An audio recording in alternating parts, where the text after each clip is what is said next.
This one's called The Difference, and I wrote this for everybody in the community who dedicates their time, their energy, their soul, their heart, whatever, towards making a difference in the world, no matter what it be, whether it be volunteering for the homeless, whether it be working with youth, whether it be poetry, whether it be art, whatever you do to make a difference in your world.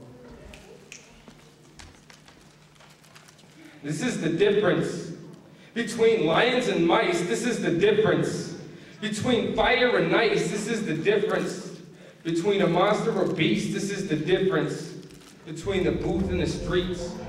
I speak about reality, life and its fatality, love and Elvis fallacy, war and lost cavalry. I see the darkest nights through the eyes of a lion, when the people are angry and the children are crying. The faces show promise of never ending the fight, of people who won't give under the pressures of life. We struggle and we rise, we hustle and we pride ourselves to be alive through the life that we survive. We never talk to talk, we're too busy in action. We walk the walk and we bleed out our passions. We raise our hands as a fist and we swing it to fight and never holding the left. We only fight for what's right. They take the classes on peace, but never been on the streets. You see, they talk and they talk, never missing a beat. They never hunger to the point where they needed to steal, just to eat up a meal. This is the difference between lions and mice. This is the difference between fire and ice. This is the difference between a monster or beast. This is the difference between the booth and the streets.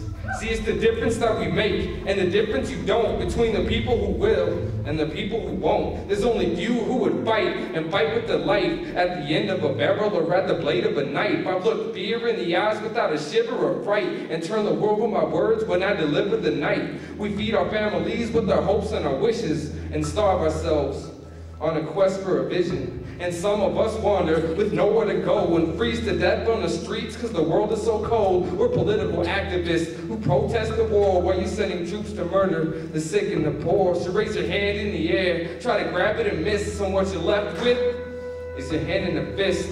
So swing it to fight for the people who can't, and when your legs are the weakest, hold yourself up and stand. This is the difference